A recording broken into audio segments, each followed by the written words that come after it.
inventado tu nombre, me drogué con promesas, he dormido en los coches,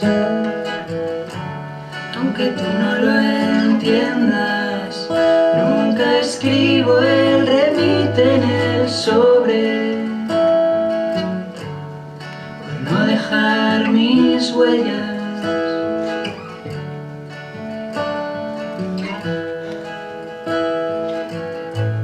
Aunque tú no lo sepas, me ha costado tu espalda y mi cama se queja, fría cuando te marchas. He blindado mi puerta y al llegar la mañana no me di ni cuenta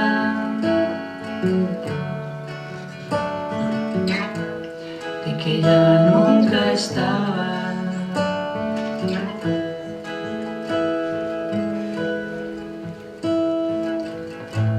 Aunque tú no lo sepas,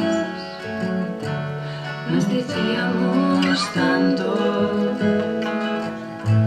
con las manos tan llenas, cada día más flacos. Inventamos mareas, tripulábamos barcos, encendía con besos el mar de tus labios y toda tu escalera.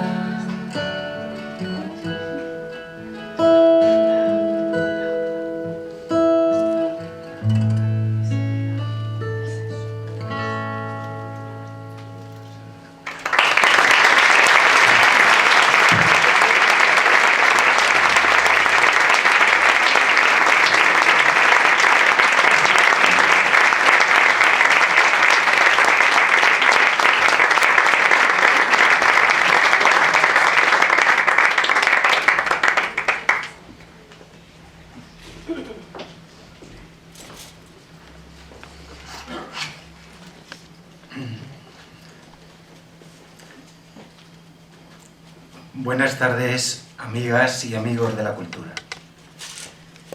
Buenas tardes, Luis y familia. Hoy, probablemente para mí, sea uno de los días más felices de esta legislatura.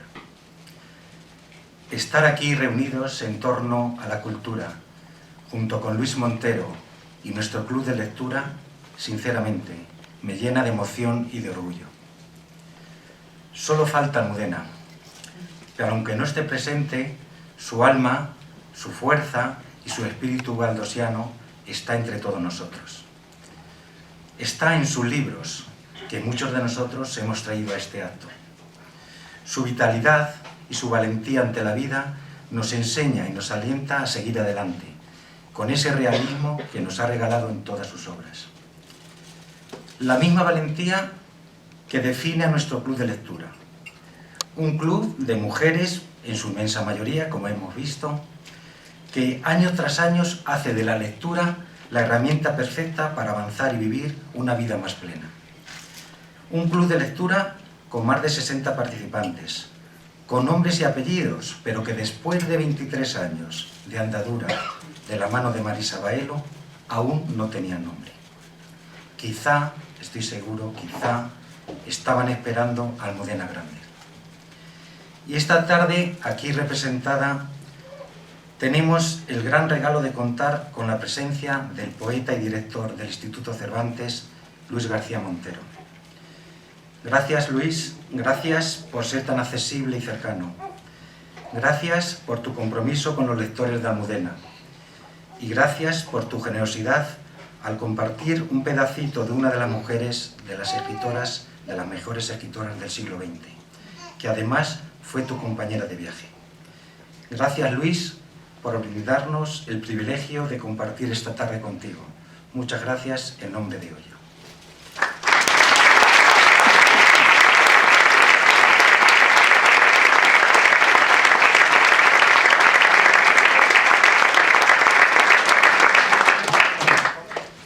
Y como no podía ser de otra forma, voy a ceder la palabra pues a la guía que ha llevado de su mano todo el club, a Marisa Bailo. Marisa, por favor.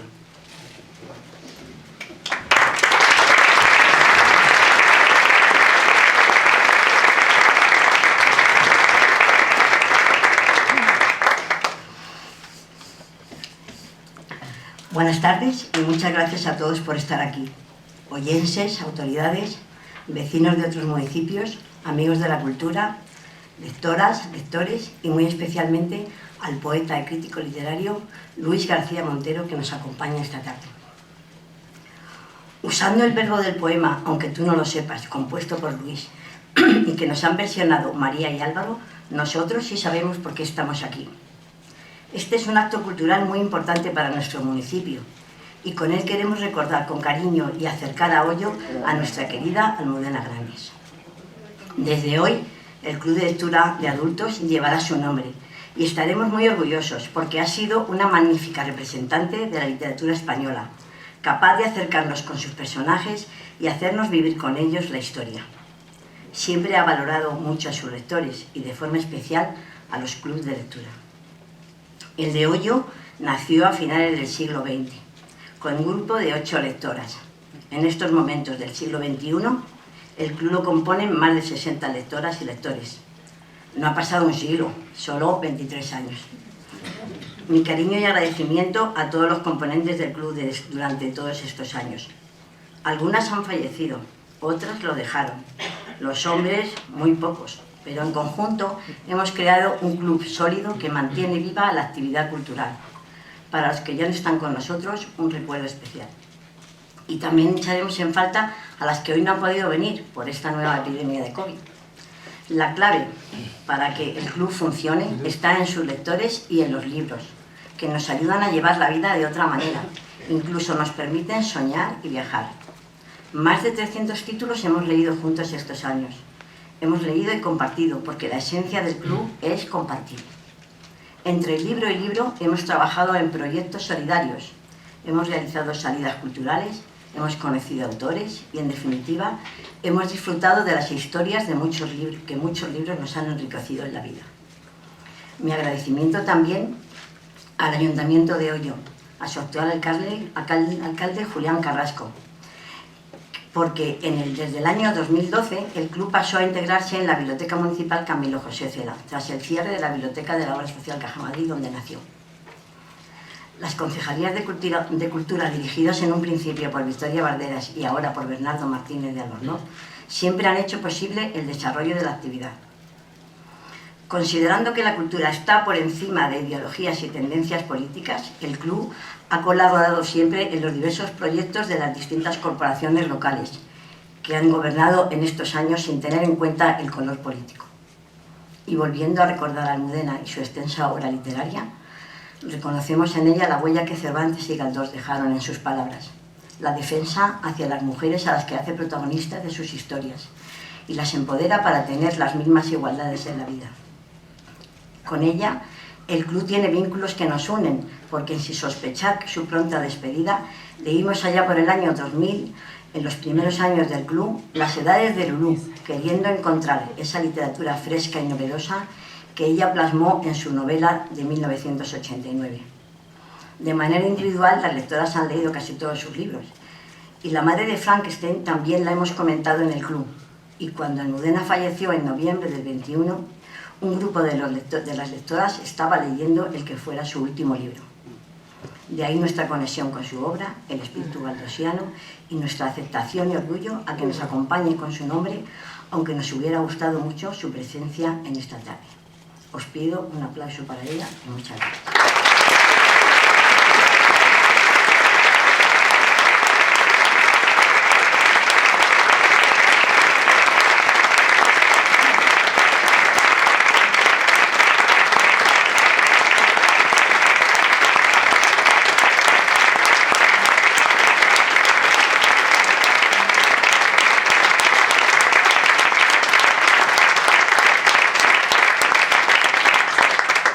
A continuación, para disfrutar de su obra, 3 lectoras del Club de Lectura van a leer un pequeño fragmento y van a hacer un breve comentario. Comienza Ángela González leyendo un fragmento de Las edades de Lulú. Sigue Petri de la Calle de un fragmento de La madre de Frankenstein. Y por último, Ana García Castellano.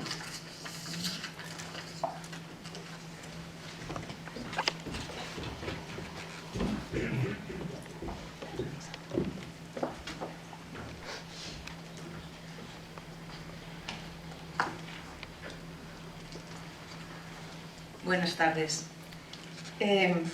Voy a leer un pequeño fragmento de Las edades de Lulú, de Almudena Grandes. Y quisiera leer, antes de leer este fragmento, quisiera hacer un breve comentario, no del libro, porque creo que el libro tuvo tal éxito, se escribió tanto, que ya poco se puede decir de él. Más bien querría hacerlo como una mujer que vivió en el Madrid de los años 80, donde Almudena centra la acción. Los personajes tenían y tendrían ahora la edad que tengo yo. Esta novela, creo que para entenderla mejor, no hay que dejar a un lado las circunstancias sociales y políticas de ese Madrid que ella supo describir también, para leerse mejor, porque veníamos con una mochila muy cargada, con muchos tabús. Cuando Almudena ganó este premio de literatura narrativa erótica de La sonrisa vertical, para mí fue, y para muchas personas, fue motivo de mucha alegría, porque era una mujer muy joven, y había ganado un premio que normalmente lo habían ganado los hombres. La balanza estaba muy desequilibrada. Casi, creo que más o menos, por cada mujer ganadora había 6 hombres. Entonces, fue un motivo de alegría, fue un paso adelante. Pero lo más importante de este premio fue que eliminó ese tabú de marginalidad del que siempre había estado unida la literatura de este tipo, la narrativa erótica. Y fue Almudena, fue ella la que le dio dignidad, con esa manera que tenía de describir y de contar, sin eufemismos, describiendo las relaciones pasionales con tal concreción, sin dar rodeos a lo que no estábamos acostumbrados. Creo que ya los que leímos esa novela nos dimos cuenta de lo grandísima escritora que era y que después demostraría con las siguientes novelas suyas, con su obra. Bueno, yo voy a leer un fragmento que se corresponde más o menos con, bueno, no más o menos, se corresponde con el primer encuentro entre Lulú y Pablo. Pablo es el amigo íntimo de su hermano Marcelo, y se corresponde con ese primer encuentro de relaciones sexuales, y la narradora es Lulú, porque toda la novela está narrada desde el punto de vista de Lulú.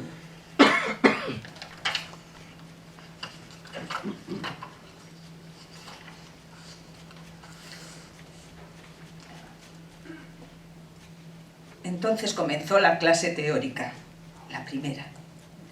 Habló y habló en solitario durante mucho tiempo. Yo apenas me atrevía a interrumpirle, pero me esforzaba por retener cada una de sus palabras, por retenerle a él, en mi cabeza, mientras hablaba del amor, del sexo, de la poesía, de la vida y de la muerte, de la ideología, de España, del partido, de Marcelo, de la edad, del placer, del dolor, de la soledad. Después apagó el último pitillo. Se quedó mirándome de una forma extraña, intensa.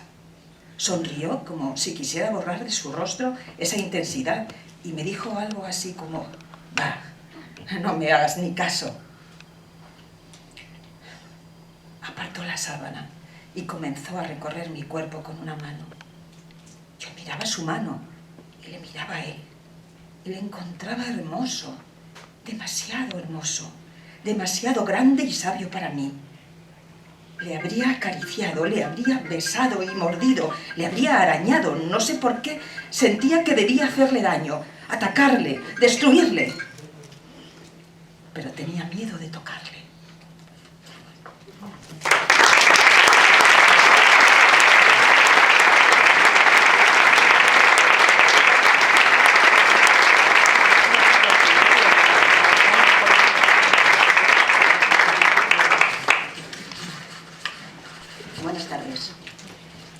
les voy a leer un fragmento de La madre de Frankenstein.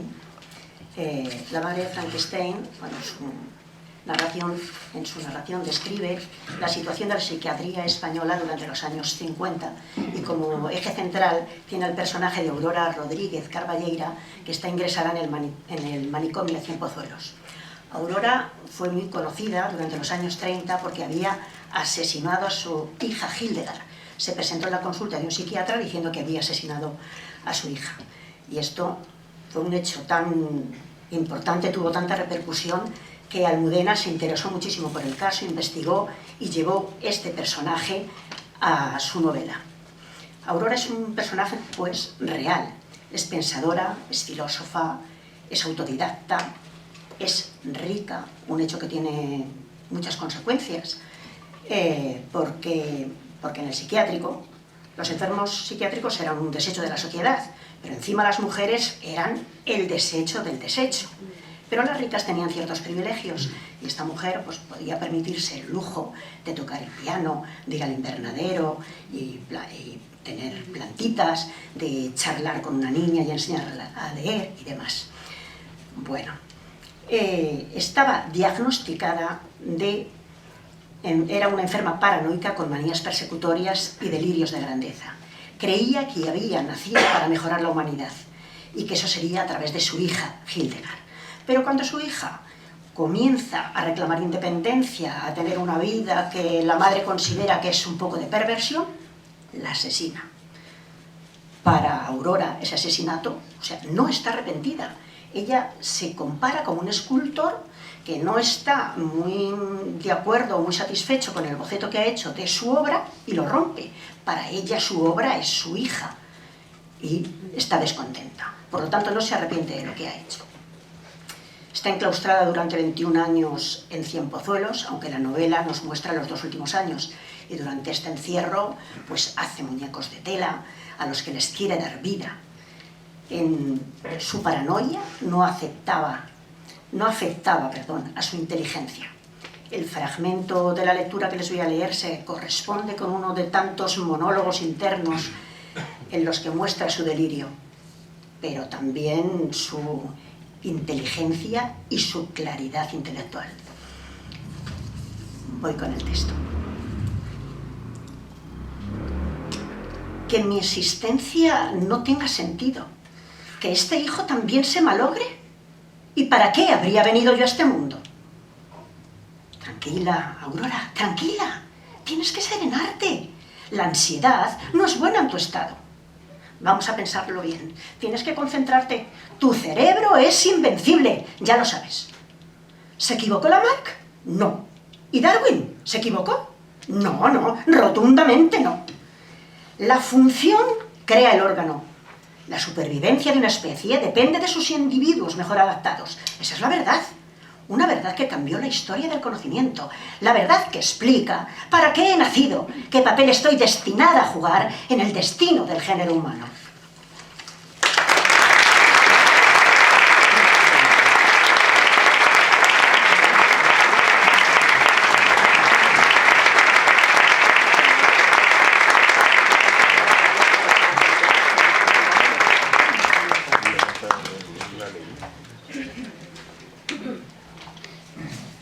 Buenas tardes. Pues yo, para concluir esta pequeña esencia de la palabra y la obra de Almudena Grandes, también voy a leer un fragmento de La madre de Frankenstein. Es un fragmento bellísimo, tan bello porque Almudena se nos revela y se nos desvela en él. Pone en boca de María Castejón, que es la enfermera que cuida del personaje, que es un poco el eje alrededor del cual se mueven todos los demás. María Castejón es la enfermera que lee los libros, que le lee a Aurora, que está casi ciega.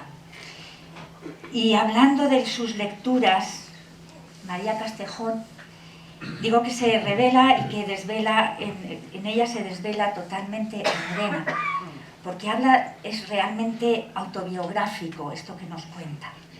nos cuenta cómo empezó a ser lectora, cómo se encontró con Benito Pérez Galdós con la novela Tormento. Y es que Almudena a los 15 años leyó Tormento en la casa de su abuelo, por aquí, por la sierra. Y entonces descubrió ese realismo vivo que le llegó hasta el ADN y que le traspasó y nos traspasó con su obra, con estos episodios de una guerra interminable. Pues vamos a descubrir cómo María Castejón, voy a usar las tecnologías, porque también en las tecnologías se mueve la palabra de Almudena, para concentrar el fragmento. Lo tengo aquí, pero sobre el libro, que sobre el libro. Esto es sagrado,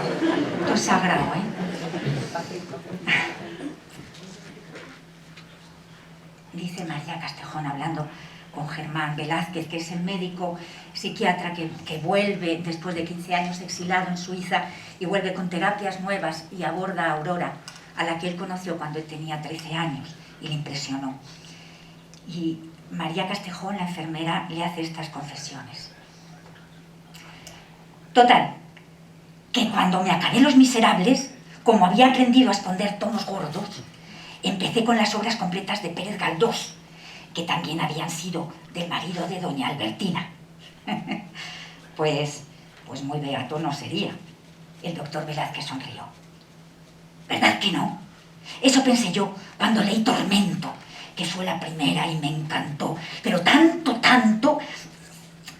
Lo bueno de Galdós es que no se acaba nunca.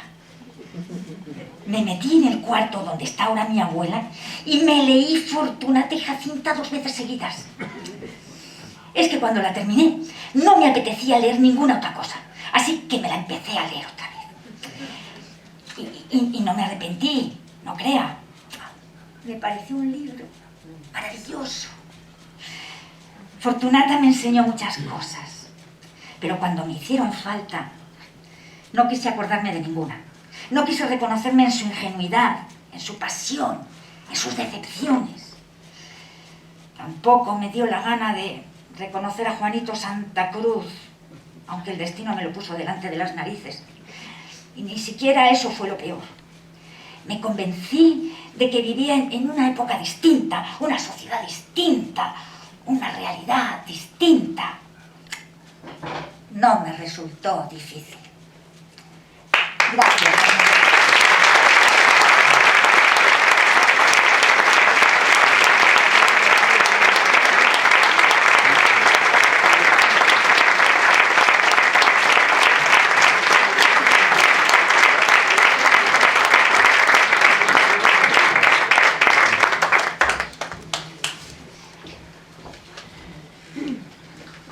Pues después de esta introducción, Luis, para que te sientas como en casa, ahora te invitamos a que subas tú aquí y tengas un encuentro con todos los oyentes.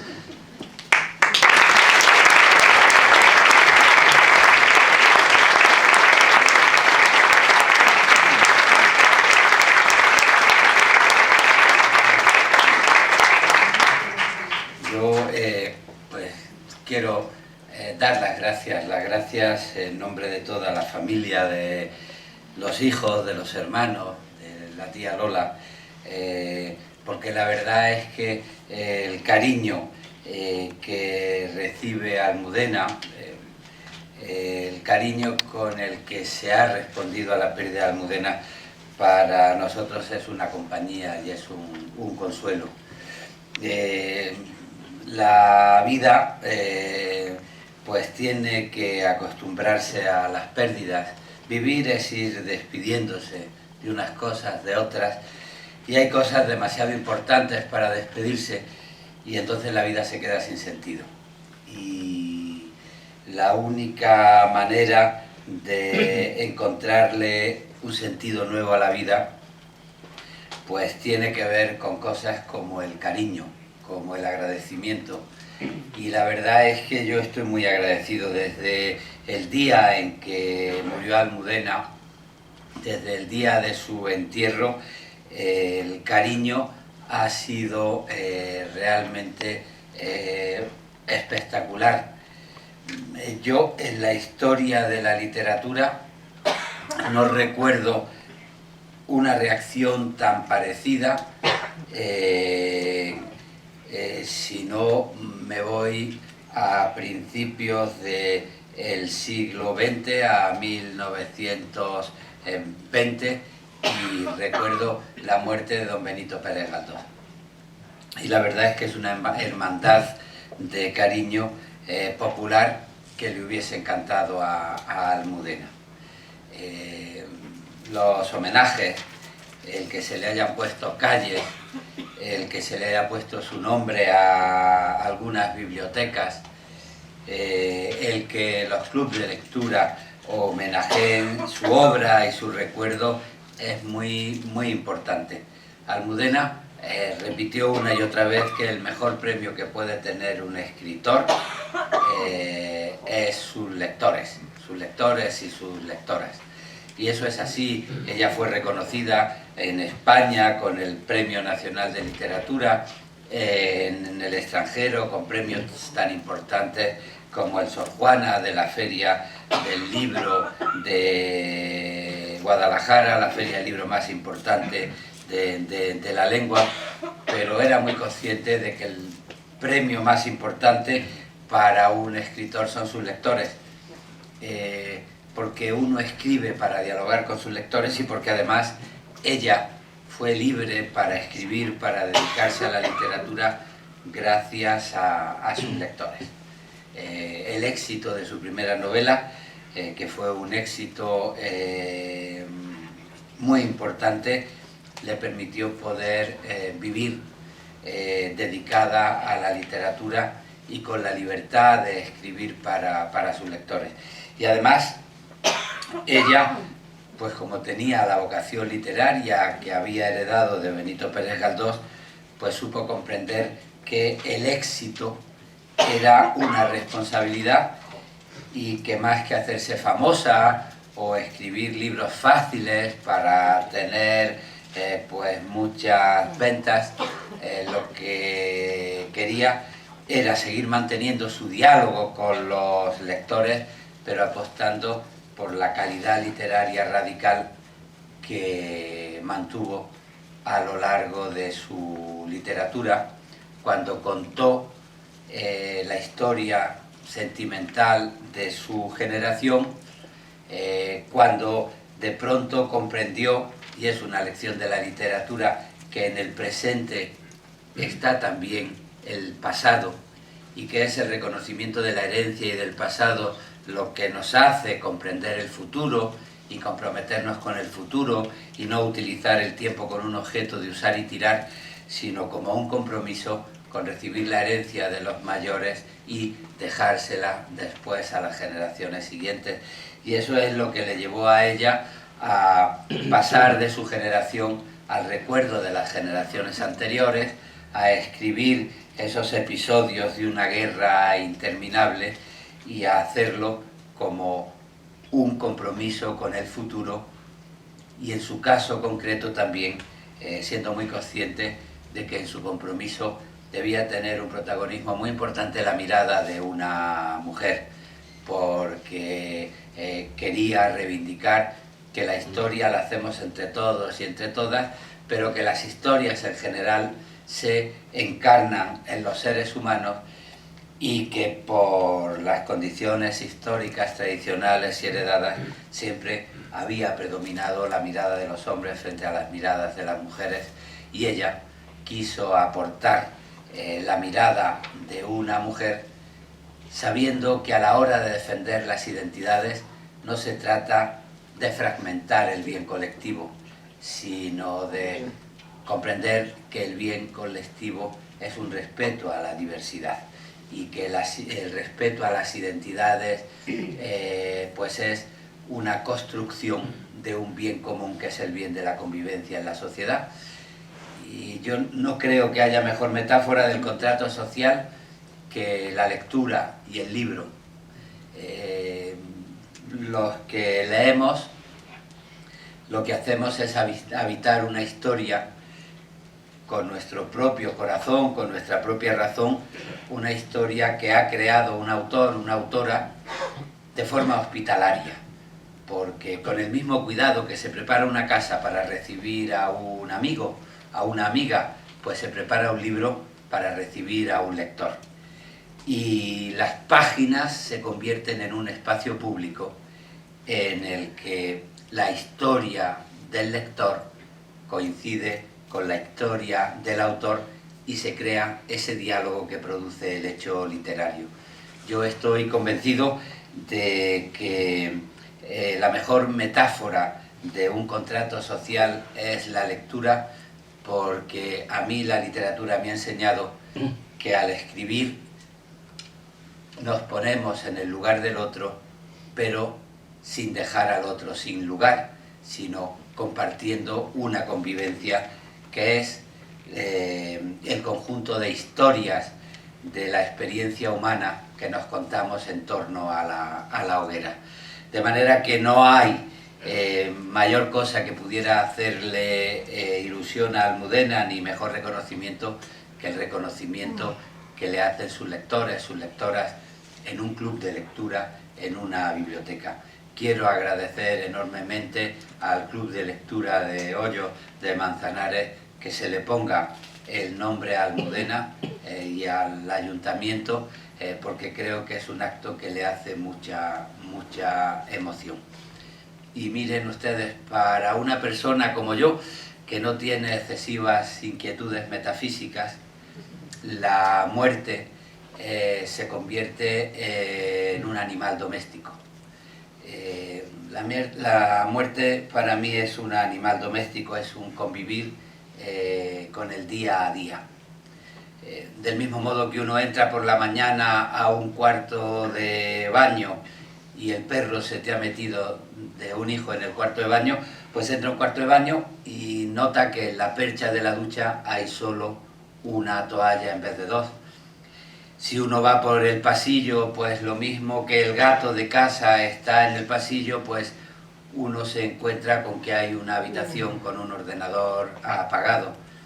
O si uno entra en un salón de estar y hay un sofá muy grande y enciende la televisión y encuentra que la televisión tiene poco sentido y que el sofá es demasiado ancho, es porque ahí está sentada, lo mismo que en un animal doméstico, la muerte y el recuerdo de todas las películas, de todos los programas que se han visto en conjunto en un sofá.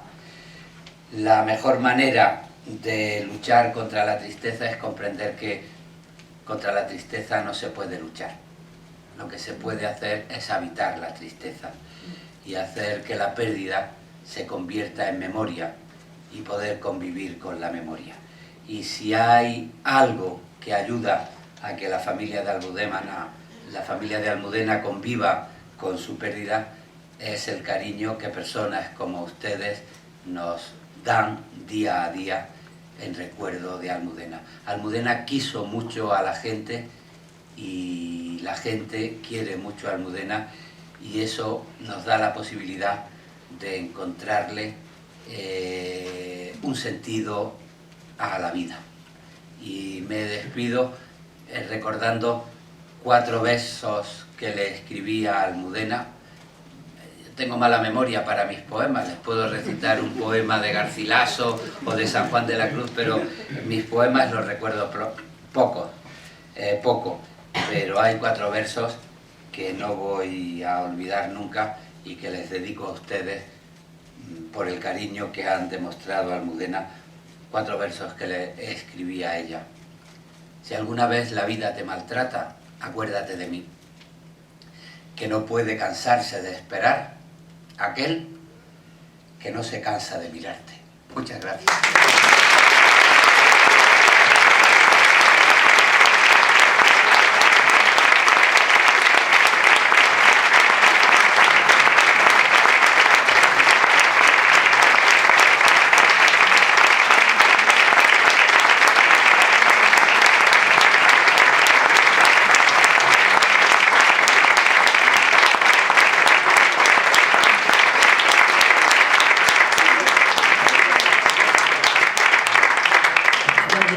recepción tenemos unos micrófonos porque algunos asistentes, lectores, amigos quieren hacerle alguna pregunta a Luis porque también nos cuente alguna cosa.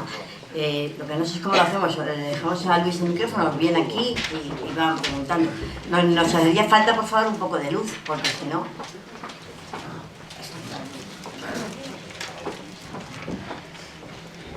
Yo le quería preguntar.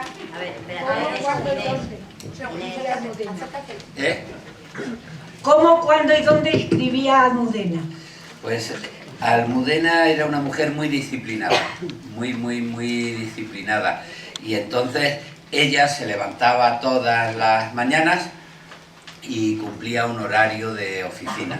Los poetas somos más indisciplinados, pero ella se levantaba, desayunábamos, cuando eran los niños pequeños, pues había que decidir quién llevaba a la niña al colegio, al niño al colegio, pero a partir de ahí ella se sentaba en su ordenador y estaba escribiendo toda la mañana hasta las 2 y para trabajar en sus novelas, y después por las tardes encontraba huecos para hacer sus colaboraciones periodísticas. A veces cuando tenía que pensar en las cosas, pues dejaba de escribir, pero no dejaba de hacer literatura, y entonces un recurso que ella hacía con frecuencia es meterse en la cocina, porque cocinando y preparando alguna cosa le daba vueltas a la cabeza, o también se ponía música, encendía el aparato de música y en alto escuchaba lo que ponía alguna canción, y mientras incluso bailaba, yo escuchaba música, pues iba decidiendo las soluciones de algún problema de la literatura, pero era muy disciplinada y disfrutaba mucho escribiendo, y tanto en la casa de la Bahía de Cádiz o en Madrid, pues su horario de escribir y dedicarse a sus novelas, cuando escribía pues desde las 9 de la mañana hasta las 2 de la tarde, no se lo quitaba nadie.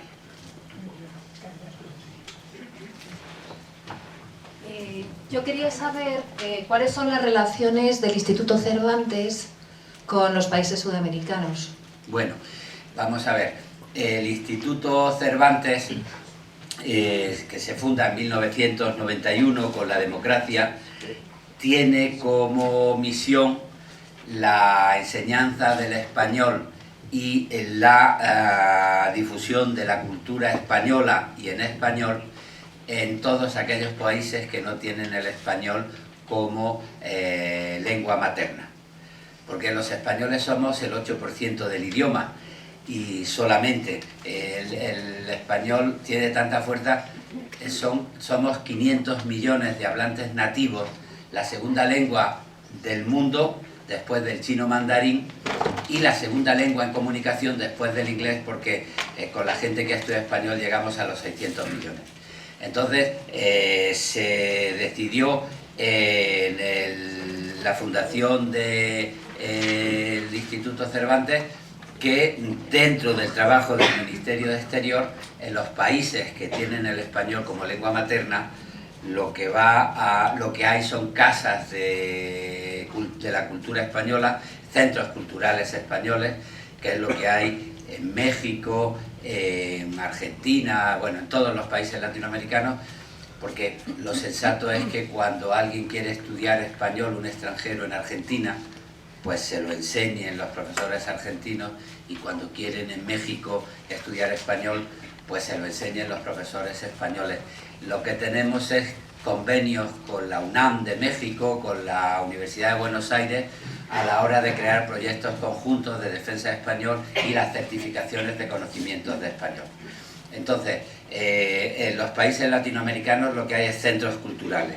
Los 94 centros del Instituto Cervantes están en países que no tienen el español como lengua materna. Y ahí la colaboración sí es muy estrecha. Si al año hacemos 7.000 actividades, más de la mitad son en colaboración con las embajadas y las instituciones latinoamericanas. porque a la hora de defender el español en Alemania, en Filipinas, en Japón, pues defendemos una lengua en hermandad con los mexicanos, con los argentinos o con cualquier país latinoamericano. O sea que esa es un poco, en resumen, las relaciones que tenemos con los países latinoamericanos. ¿Qué libro le gustaba leer a Almudena? Pues Almudena era una devoradora de libros, devoradora de libros, le gustaba releer, era una entusiasta de las novelas de Galdós. En su formación fue muy importante también Mario Vargas Llosa, y le gustaba releer pues las novelas de Mario Vargas Llosa, La ciudad y los perros, La casa verde, Conversación en la catedral. Y cuando Mario Vargas Llosa empezó a tener una deriva política que distanciábase mucho de las ideas políticas que tenía Almudena y que tengo yo, pues siempre decía que bueno, que le daba igual lo que ahora opinase, aunque le daba igual no políticamente, sino seguía defendiendo que uno de los grandes novelistas contemporáneos era Mario Vargas Llosa, y lo seguía leyendo. Y después estaba muy atenta a la literatura que se iba publicando, tanto extranjera, le gustaban mucho las novelas de Patricia Highsmith, por ejemplo, como de la literatura joven española actual. Ella defendió mucho los inicios literarios, por ejemplo, y hemos estado hablando antes de Aroa Moreno. A mí me hizo que leyera inmediatamente que salió, porque le había encantado La hija del comunista, una novela de Aroa, que vive ahí cerquita, en Torrelodones, y dentro de ese animal doméstico que es la muerte, pues yo he leído La baja mar, que es otra novela que ha publicado Aroa ya después de la pérdida de Almudena, y me he emocionado porque he pensado en lo que le hubiese gustado a Almudena la nueva novela de Aroa, ¿no? O sea que, y lo que era, y eso ha sido una suerte para mí, lo que era una estupenda lectora era de poesía también. El padre de Almudena fue poeta, el abuelo de Almudena fue poeta, y yo tuve la suerte de que le gustaran los poetas. Y era una lectora estupenda de poesía también. ¿Y leían juntos? Bueno, nos intercambiábamos libros. Cuando yo terminaba un poema, se lo dejaba a ella para que lo leyese, y cuando ella terminaba una novela, porque decía que a veces preguntaba sobre algún fragmento que tenía dudas, pero ella siempre tenía muy clara que una novela había que leerlas completa, porque la estrategia y el juego tenía que ver con la estructura, cómo iban los personajes evolucionando, y en ese sentido lo que le gustaba es, antes de, cuando terminaba una novela, es pues dársela a 3, 4, primero me la dejaba a mí que yo la leyera, y después pues se la daba a 3, 4 personas de confianza para que la leyeran. Es una buena estrategia, porque muchas veces cuando escribimos hay cosas que tenemos en la cabeza y que creemos que están en el libro, pero lo tenemos en la cabeza y no están en el libro. Y hay cosas que las tenemos muy claro en la cabeza y que no han quedado muy claras en el libro, ¿no? Y entonces eso de dárselo a lectores de confianza está muy bien, porque te dicen, ¿te has dado cuenta de esto? O esto no queda claro. Y si son lectores de mucha confianza, mucho mejor, porque si tú te lees una novela de Almudena de 400 páginas, le dices 4 o 5 cosas, o 6 o 10, y no te hace caso en ninguna, pues hay gente que se enfada y dice, ¿para qué me he leído yo la novela si no me has hecho caso en ningún consejo, ¿no? O si yo le daba un libro de poemas y ella me decía alguna cosa y yo muchas le hacía caso, pero esto decía, no, yo creo que esto no, porque esto me... Pues hay gente muy picajosa que dice, bueno, pero no me estás haciendo caso. Pues el lector de confianza sabe que el autor es el que tiene la libertad, tú propones y él hay cosas que puedes ayudar y otras cosas que comprende que no son su idea y no te hace caso, y así nadie se molesta en los consejos admitidos o no admitidos. Ahí en el grupo de amigos nuestro, el que estableció la norma fue Joaquín Sabina, que también nos deja oír sus maquetas antes de publicarlas. Y Joaquín estableció la siguiente norma: mientras el libro no sea publicado o el disco no sea publicado, cuantas más críticas mejor, porque nos ayuda a mejorar el producto. Una vez que el libro aparece, todos a una obra maestra, una obra maestra, una obra maestra, aunque no nos haya gustado. Y eso es lo que hacíamos, primero en la casa y después en el grupo de amigos. Buenas tardes. De la extensa obra y las diferentes y muchas novelas que Almudena escribió, ¿había alguna por la que tuviera alguna especial predilección? Ella.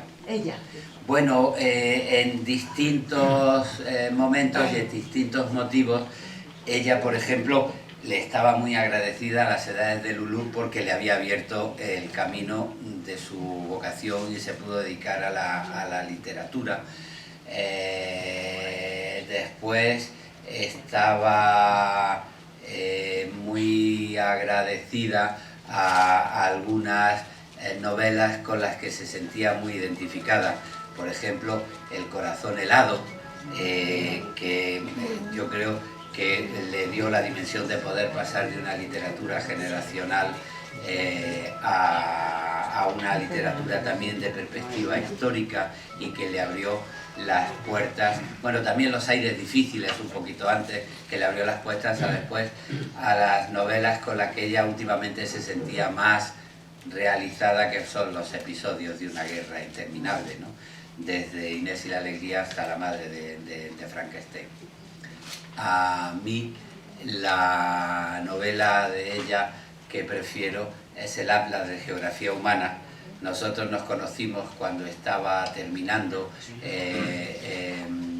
Malena es un nombre de tango, pero cuando empezamos a vivir juntos, la novela que escribió completamente ya viviendo conmigo es El Atlas de Geografía Humana.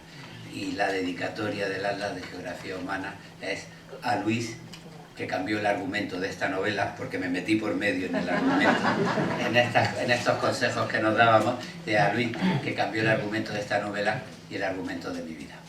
¡Qué bonito!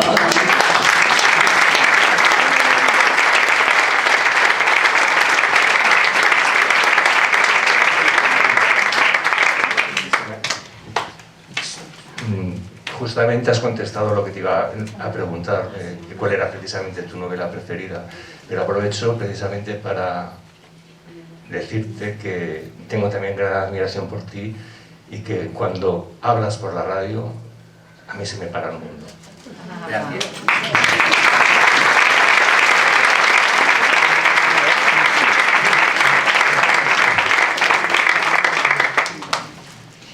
Yo quería preguntar un poco por el tipo de música que escuchaba ella y que escuchas tú también. Bueno, mira, una música muy diversa. Por ejemplo, a ella en el coche le gustaba mucho oír copla, se emocionaba oyendo Apena, penita, pena, cantada por Lola Flores, o el cante jondo. Ahí yo le contagié un poco el amor por cante jondo y ella oía, se emocionaba mucho con Enrique Morente. Después también le gustaba mucho que pusiéramos canciones de la movida madrileña y de pronto se emocionaba oyendo a Enrique Urquijo, cantando bares, qué lugares. Y después le gustaba mucho la música clásica también. Era socia del Teatro Real y le gustaba ir a la ópera, y también escuchaba música clásica cuando estaba escribiendo. Y bueno, le gustaba por supuesto Joaquín Sabina, y le gustaban muchos cantautores que han sido amigos nuestros, ¿no? En ese sentido no tenía mucho prejuicio de música, aunque sí le gustaba distinguir entre cualquier tipo de música de calidad y el chin chin pum, que a veces se convierte en un fondo de discoteca o de éxito barato, ¿no? Hola. Me atrevo a pedirte si puedes leernos una poesía de tu libro Completamente Viernes, que es La Inmortalidad. Sí. Y hace referencia a la muerte. Sí. Y dices, en un libro tuyo, dices que la conciencia de la muerte nos hace humanos, bueno, porque supone la verdadera pregunta sobre el sentido de nuestra vida. Es por eso que me parece en este momento. Es así. Me había dejado Marisa abierto el completamente abierto por el poema La Inmortalidad. Supongo que me lo había dejado para que cerrara el coloquio leyendo el poema y yo lo leo con mucho gusto. Fíjate, otra de las cosas que yo he aprendido en la literatura es que la muerte es una invención humana. Los animales desaparecen, pero el amor y la muerte es una invención de los seres humanos. Los animales tienen el deseo, que es instinto en ellos, pero no conocen el amor. Y la muerte pues tienen el peligro, el miedo y la desaparición, la extinción, pero no tienen esa conciencia de la muerte que tenemos los seres humanos como personas que sabemos que vamos a morir y que tenemos que darle un sentido a la vida, ¿no? Fíjate, Joan Margarit, y yo después lo he aprovechado. Joan Margarit era un poeta maravilloso, muy amigo nuestro, escribía en catalán, pero estaba muy relacionado con la poesía escrita en español también. Y Joan era catedrático de arquitectura, era especialista en curso de estructuras y enfermó de cáncer, y mientras enfermaba de cáncer y iba agravándose la enfermedad, escribió un libro que se tituló Animal de bosque, porque tuvo la sensación de que del mismo modo que los animales cuando se van a morir se esconden en un rincón de la casa o en una sombra o se introducen en el bosque para que nadie los vea morir, cuando un ser humano siente que se va a morir, se esconde también, pero no en una soledad absoluta, sino con sus mejores recuerdos, con la gente que quiere, con lo que verdaderamente importa y le ha dado sentido a su vida y le permite asumir el fin y valorar lo importante que ha sido vivir, ¿no? Cuando yo hablaba con Joan mientras estaba escribiendo Animal de bosque, me decía, mira, como soy cálculo de estructuras, te quiero decir que tengo un consuelo porque ya me han dicho los médicos que esto no tiene solución. Y es que yo creo en las estadísticas. Y dice, joder, y si me muero yo, Almudena se tiene que salvar, porque las estadísticas tienen que equilibrarse. Por desgracia, Almudena no se salvó tampoco, pero él dejó un libro maravilloso que se tituló Animal de bosque, y hay un poema donde él dice que ya al final, cuidado por sus hijos y por su mujer y con las 3 o 4 cosas que de verdad nos definen como seres humanos, él comprendió que quizá sus últimos meses fueron algunos de los momentos más felices de su vida. La pérdida es muy fastidiada, pero cuando poco a poco se va conviviendo con la pérdida, pues yo comprendí lo que quería decir Joan. Y ahora, el recuerdo de los momentos en que estábamos cuidando a Almudena, que las estábamos acompañando, el que nos estábamos despidiendo de ella, posible sea, ahora recordados sean los momentos más felices de mi vida. ¿Por qué? Porque a los seres humanos lo que nos da sentido no es la prepotencia, sino el amor. Es decir, nuestra conciencia de vulnerabilidad. El saber que tenemos que cuidar y que ser cuidados, y que no hay nada, ninguna riqueza que sea más importante que el amor y el tener gente que nos cuide o a la que queramos cuidar, ¿no? Y a eso se refería Joan Margarit y a eso me acojo yo ahora. Y bueno, leo La inmortalidad, que es un poema que yo escribí pensando en que el que iba a cerrar primero la puerta era yo, pensando en lo que iba a ser la muerte y la inmortalidad una vez que yo me muriera.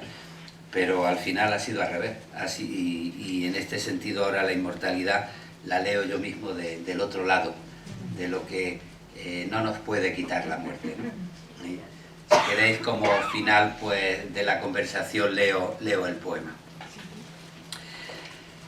Nunca he tenido dioses y tampoco sentí la despiadada voluntad de los héroes.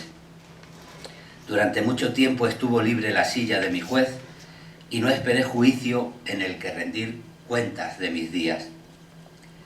Decidido a vivir, busqué la sombra capaz de recogerme en los veranos y la hoguera dispuesta a llevarse el invierno por delante. Pasé noches de guardia y de silencio. No tuve prisa. Dejé cruzar la rueda de los años. Estaba convencido de que existir no tiene trascendencia, porque el amor es siempre fugitivo sobre la oscuridad, un resplandor en medio del vacío. Y de pronto, en el bosque se encendieron los árboles de las miradas insistentes. El mar tuvo labios de arena igual que las palabras dichas en un rincón. El viento abrió sus manos y los hoteles sus habitaciones. Parecía la tierra más desnuda porque la noche fue, como el vacío, un resplandor oscuro en medio de la luz. Entonces comprendí que la inmortalidad puede cobrarse por adelantado. Una inmortalidad que no reside en plazas con estatuas, en nubes religiosas o en la plastificada vanidad literaria llena de halagos homicidas y murmullos de cóctel. Es otra mi razón. Que no me lea quien no haya visto nunca conmoverse la tierra en medio de un abrazo. La copa de cristal que pusiste al revés sobre la mesa guarda un tiempo de oro detenido.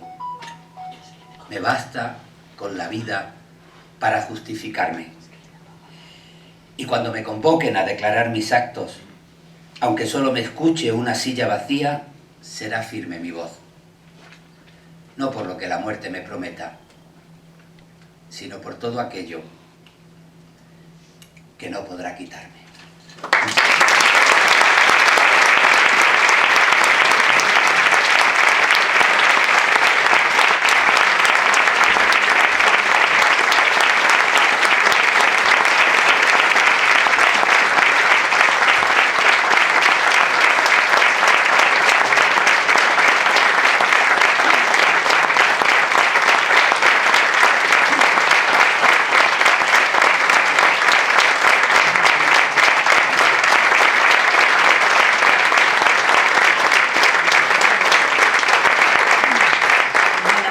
Bueno, pues daros las gracias a todos y sobre todo a Luis por haber venido y haber estado este inmejorable rato con nosotros esta tarde, donde hemos tenido momentos de alegría y de mucha tristeza también, porque supongo que estará pasando también por unos ratos malos, pero le agradecemos mucho el que haya estado aquí con nosotros, disfrutando del recuerdo de Almudena.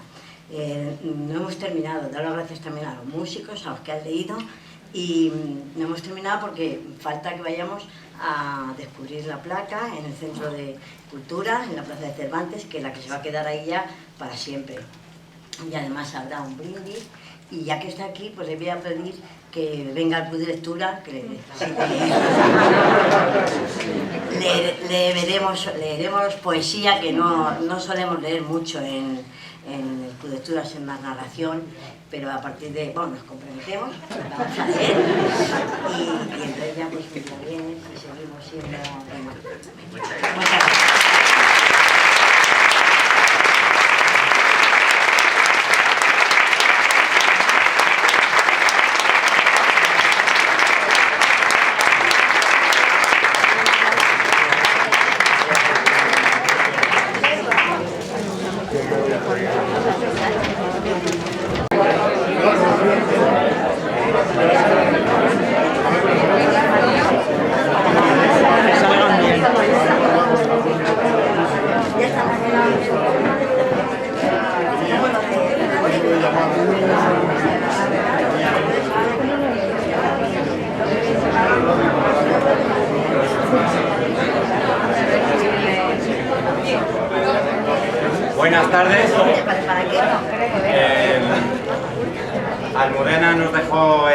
pasado y nos ha dejado un vacío a los amantes de la literatura, nos ha dejado un vacío a los amantes de la historia también, y ha dejado un vacío también en la vida de todos los que la querían. Hoy hemos rendido homenaje a Almudena en el teatro con Luis García Montero, con su familia. Muchísimas gracias por estar con nosotros. Y bueno, pues vamos a hacer también, a descorrer la placa, que es un homenaje también a los lectores, porque quien coge el nombre de la escritora es nuestro club de lectura de Vive Manzanares. Ahora, cada vez que vengan los visitantes a nuestro centro de cultura, verán la placa. A todos aquellos que vienen pues, a las actividades del club de lectura, a la biblioteca municipal, los lectores de la biblioteca, y a todos los amantes de la cultura que acudan aquí, podrán ver la placa y al salir también la verán y podrán intercambiar algunos pensamientos con Almudena, como a ella le gustaba. Los lectores y los amantes de la cultura podrán intercambiar palabras con ella, pensamientos, y será bonito porque Almudena, pues como decía, se debía a ellos. Así que, Luis, por favor, haz los honores de la placa. Gracias, Bernardo. Muchísimas gracias.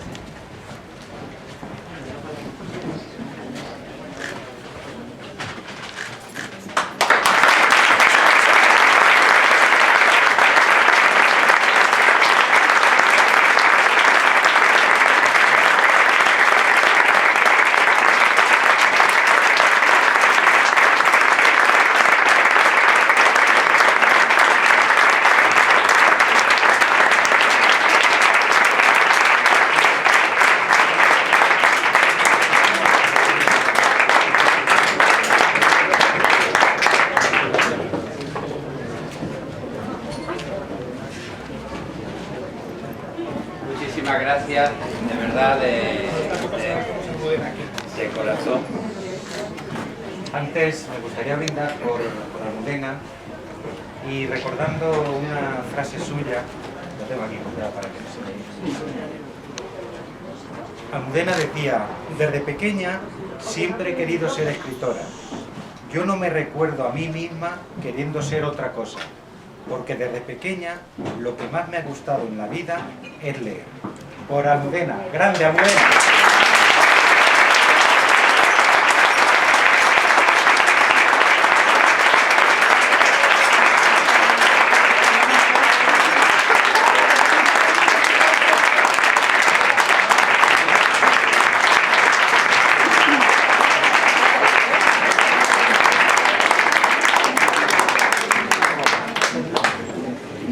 Deciros también que hay libros ejemplares y que Luis puede firmaros si que estáis interesados en coger alguno.